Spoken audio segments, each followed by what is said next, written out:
Assalamualaikum warahmatullahi wabarakatuh. Saya Ana Isa Putri dari Prodi D4 Akuntansi Bisnis Institut Setiami Vokasi Mardani. Saya di sini akan menjelaskan tentang 3 materi. Yang pertama, utility, yang kedua, kurva indifferent, yang ketiga, budget line. Utilitas adalah hubungan antara keinginan konsumen dengan nilai atau kegunaan barang atau jasa yang dijual. Ada 4 tipe utilitas. Yang pertama, utilitas bentuk. Nilai tambah suatu produk karena perubahan bentuknya. Contoh, mobil minivan. Dengan bentuknya dapat dipakai sebagai mobil penumpang ataupun truk pengangkut.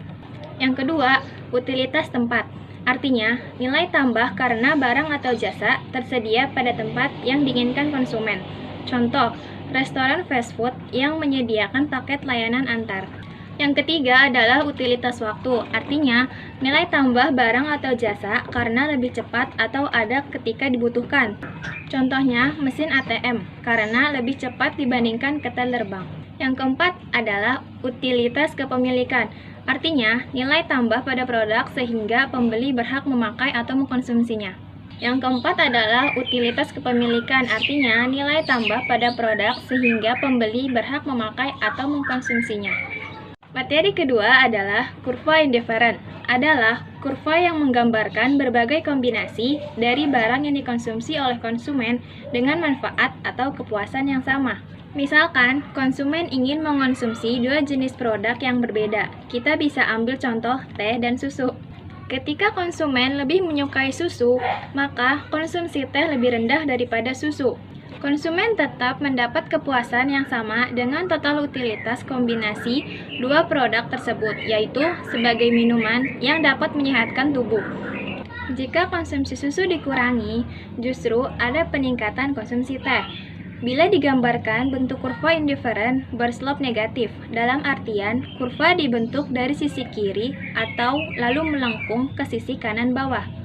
Bila digambarkan bentuk kurva indifferent berslope negatif, dalam artian kurva dibentuk dari sisi kiri atas lalu melengkung ke sisi kanan bawah. Di dalam kurva indifferent ada 2 pendekatan. Yang pertama, pendekatan marginal utility atau kardinal, dan yang kedua, pendekatan indifference curve atau ordinal.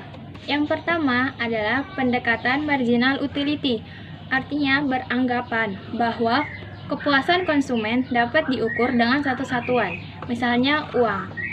Yang kedua, pendekatan indifference curve, artinya yang beranggapan bahwa kepuasan konsumen tidak dapat diukur dengan satu satuan. Tingkat kepuasan konsumen hanya dapat dinyatakan lebih tinggi atau lebih rendah. Di dalam kurva indifference berlaku hukum Gaussian yang menyatakan bahwa semakin banyak sesuatu barang yang dikonsumsi, maka tambahan kepuasan yang diperoleh dari setiap satuan tambahan yang dikonsumsi akan menurun. Materi yang ketiga yaitu budget line atau garis anggaran, adalah kurva yang menunjukkan kombinasi konsumsi 2 macam barang yang membutuhkan biaya atau anggaran yang sama besar. Dalam kurva keseimbangan ditunjukkan oleh titik singgung antara kurva indifferent dan garis anggaran. Jika dilihat perilaku konsumen dalam mengonsumsi suatu barang dibedakan menjadi 2 macam, yaitu yang pertama perilaku konsumen rasional dan yang kedua perilaku konsumen tidak rasional. Yang pertama, perilaku konsumen rasional, yaitu suatu konsumsi dapat dikatakan rasional jika memerhatikan hal-hal berikut. Yang pertama, barang tersebut dapat memberikan kegunaan optimal bagi konsumen. Yang kedua, barang tersebut benar-benar diperlukan konsumen. Yang ketiga, mutu barang terjamin. Yang keempat, harga sesuai dengan kemampuan konsumen. Demikian materi yang dapat saya sampaikan, kurang lebihnya mohon maaf. Wassalamualaikum warahmatullahi wabarakatuh.